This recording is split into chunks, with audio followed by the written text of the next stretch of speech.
Bismillah, statement Al-Quran syifa sebagai obat. Apa itu syifa? Itu dulu. Ya, apa itu syifa? Saya ingin selalu bergerak dengan pemahaman yang jelas. Ada apa namanya? Ontologi, epistemologi, dan aksiologi. Kita arahkan ke dasarnya dulu, ontologinya.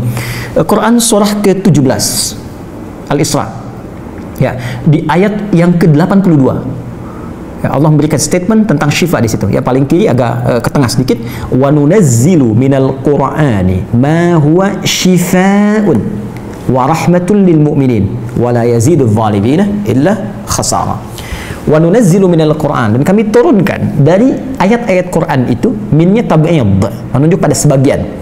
Jadi nanti ayat Quran itu punya banyak keutamaan. Setiap ayatnya itu keutamaan pedomannya ke A, keistimewaannya bisa A, nanti yang lain bisa B, bisa C. Ada terkait dengan penyakit, ada terkait dengan kesuksesan, ada terkait dengan karir, dengan macam-macam. Ya, itu bimbingan yang kompleks dan sangat luas. Nah, ada sebagian ayat Quran itu yang ayatnya memberi petunjuk, langsung berfungsi sebagai syifa. Ya, wa rahmatul lil mu'minin, ada ayat lain berfungsi sebagai rahmat. Tapi ingat, lil mu'minin, bagi orang-orang yang yakin, tanpa ragu. Jadi kalau kita ingin berinteraksi dengan Al-Quran, kaidah pertamanya jangan pernah ragu. Ya, Quran surah kedua ayat 2, dzalikal kitabu la raiba fi. Semua isi Al-Quran akan jadi petunjuk, hudan lil muttaqin, bagi orang takwa, syaratnya la raiba fi. Jangan ragukan sedikit pun. Anda ragu, Anda tidak mendapat manfaatnya. Oke, sekarang kita kembali. Apa itu syifa? Syifa sering diterjemahkan dengan obat. Ya, penawar. Syifa sesungguhnya punya arti yang lebih luas.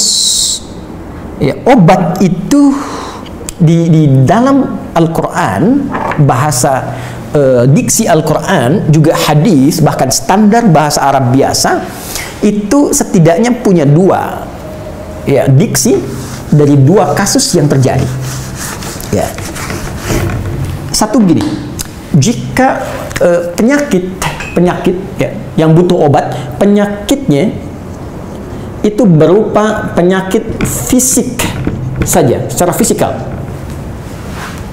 Misal, saya katakan misalnya sakit gigi, fisik ya, fisik saya yang kena. Kemudian sakit perut, sakit kepala. Itu penyakitnya disebut dengan daun. Daun. Oke? Penawarnya, obatnya disebut dengan dawaun. Ini. Baik kan? Ya. Karena itu ada kalimat begini yang disandarkan pada Nabi SAW, likulli da'in dawaun. Di setiap penyakit fisik itu mesti punya keyakinan pasti ada obatnya. Jelas ya? Nah, yang kedua, ada jenis penyakit terkait dengan fisik juga, tapi sudah melewati batas-batas dawa. Jadi ini menggunakan obat medis standar, ya, ini susah. Bahkan sebagian mengatakan, dokter mengatakan, wah ini nggak bisa nih, udah give up gitu kan? It's impossible, ini nggak mungkin, ya. Jadi sudah give up di sini, ini udah nggak memungkinkan. Nah, atau yang kedua, penyakitnya tidak terkait dengan fisik secara langsung, tapi ada yang terkait dengan aspek-aspek fisikal, ya. Secara psikologis, penyakit hati, iri hati, dengki, dan dendam, dan itu juga berpengaruh kepada fisik, tapi sudah melampaui batas fisik. Orang iri hati kan fisiknya terganggu, gak enak makan, kan? Ya, pusing, tidur, bahkan tidur pun masih nggak enak, ngigonya juga masih, dengki juga, gara-gara kamu nih tidur. masih keluar kalimat itu, ya, nggak enak kan? Dan nggak mungkin berobat mencari dawa, nggak mungkin. Ya, silahkan cek ke rumah sakit, ada poli dendam, poli iri hati, nggak mungkin. Ya, yang ada poli gigi, poli mata, kan?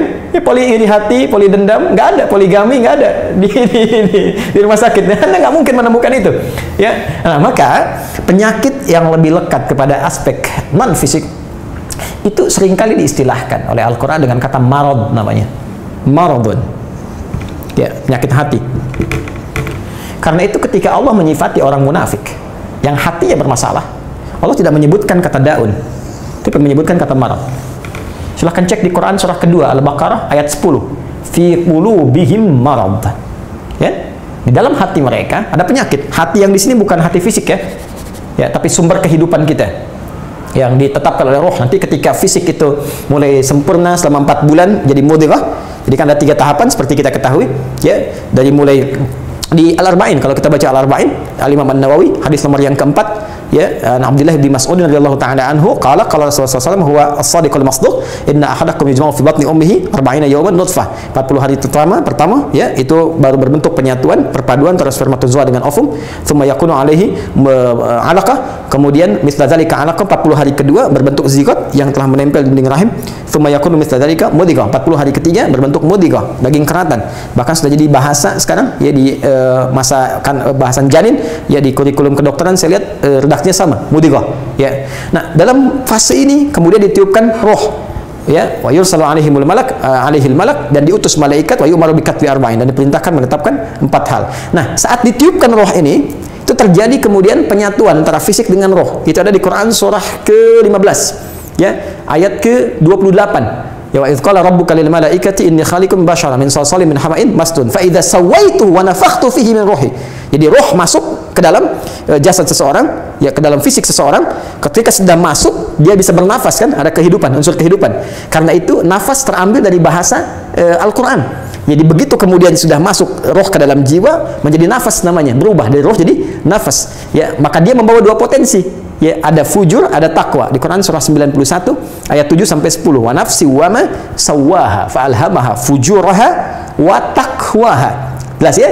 Maka wa nafsi wa ma sawwaha, jika roh sudah masuk ke dalam jiwa jadi nafas, dan disitulah manusia bisa bernafas.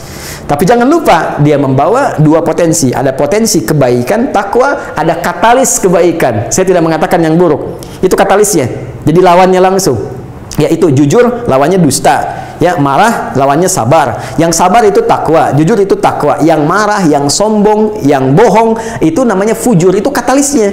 Di Allah menciptakan sifat marah bukan ingin membuat Anda pemarah, tapi ingin kemudian memacu supaya yang sabarnya muncul. Sebab kalau nggak ada marah, bagaimana bisa ada sabar? Itu cara membacanya. Nah, di sini terjadi pergolakan, ya. Apa kaitannya dengan ini? Orang-orang yang tidak bisa mengendalikan sifat takwanya dan tidak menjadikan sifat fujurnya sebagai katalis, tapi diikuti menjadi dominan, maka jadi penyakit di hatinya. Itu yang disebutkan dengan marad namanya. Ya, itulah yang memunculkan penyakit riya, pamer, gitu kan? Sum'ah, ingin didengar orang, sombong turunannya, ya, kemudian dendam dan sebagainya. Ini marad. Marad ini dan penyakit yang sudah melewati batas fisik, kalaupun terkait dengan fisik, nggak ada obatnya dari dawa. Yang ada hanya syifa.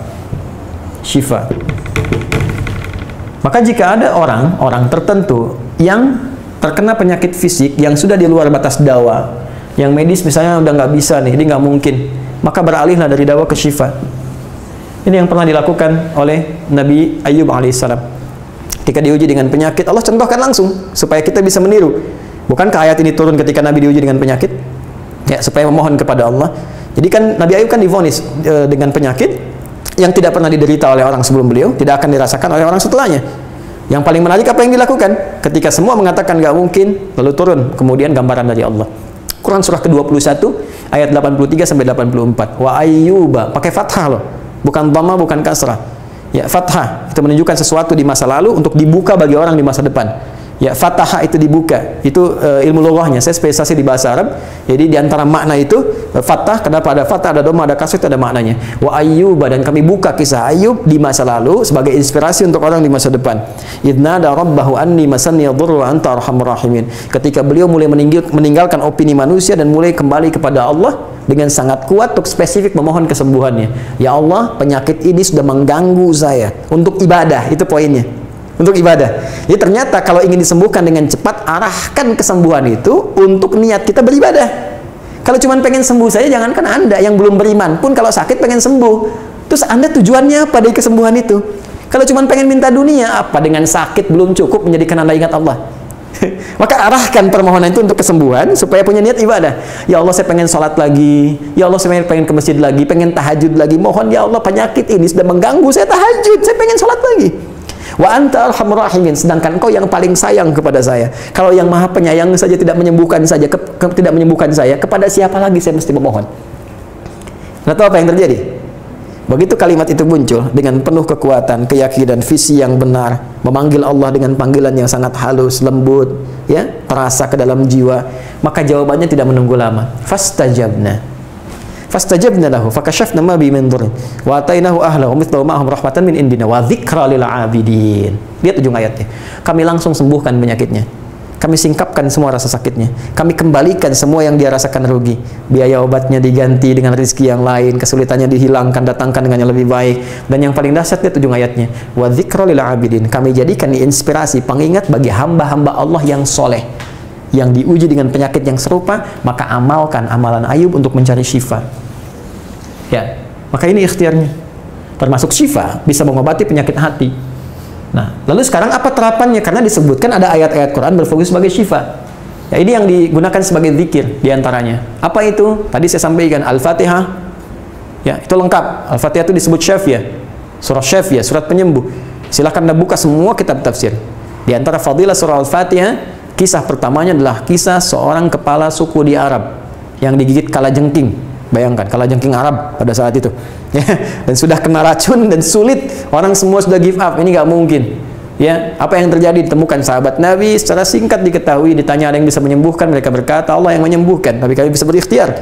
Dipanggil mereka, dibacakan Al-Fatihah sekali bacaan, tanpa diulang-ulang, tanpa pakai alat tertentu, tiba-tiba Syufia disembuhkan sampai diberikan hadiah berupa beberapa kambing. Tapi mereka, mohon maaf izin, Ibu Rektor dan sebagainya, mereka khawatir jadi gratifikasi. Dibawalah kambing itu kepada Nabi, disampaikan, boleh nggak makan dari sini? Jawab Nabinya apa? Dari mana kalian tahu kalau surat itu bisa berfungsi menyembuhkan? Al-Fatihah. Tapi gimana cara baca Al-Fatihahnya? Karena dulu orang sekali baca sembuh, sekarang orang 1000 kali malah nambah penyakit. Apa yang salah? Nah, berarti nanti ada terapan lagi ilmu yang lain, kan? Nanti ada surah ke-26 Asy-Syu'ara ayat 80, itu zikirnya Nabi Ibrahim. Biasanya saya praktekkan ini, ya, termasuk dengan kawan-kawan, saya suka sampaikan kalau ada yang dirasa-rasa sambil dipegang, sambil kembalikan kepada Allah, baca wa idza maridtu fahuwa yashfin. Kalau saya sakit pasti Allah sembuhkan. Nggak mungkin dititipi penyakit kalau nggak ada hikmah di balik itu. Jadi saya amalkan saat diundang saya ke Kalimantan untuk ceramah, tiba-tiba ceramahnya ba'da maghrib, sore hilang suara. Hilang. Sama sekali nggak ada. Ya begitu salat, ya kita sama amalkan tadi dengan penuh keyakinan, minta ikhtiar juga pakai fresh care gini, tapi kita minta ya Allah, ya wa idza maridtu fahuwa yashfin, kalau saya sakit pasti Allah sembuhkan. Nggak mungkin ditugaskan kalau Allah nggak berikan perangkatnya, pasti diberikan. Nah, tahu apa yang terjadi? Begitu ngimamin maghrib, suara keluar serak-serak basah. Begitu tausiah, keluar sempurna. Ba'da isya nyambung, keluar sempurna. Habis ceramah, hilang lagi suara. Hilang lagi suaranya, supaya disuruh istirahat, gak banyak nanya orang gitu kan. Tapi itu menarik. Dan puncaknya tadi Quran surah ke-21 ayat 83 sampai dengan 84. Tergantung kasusnya.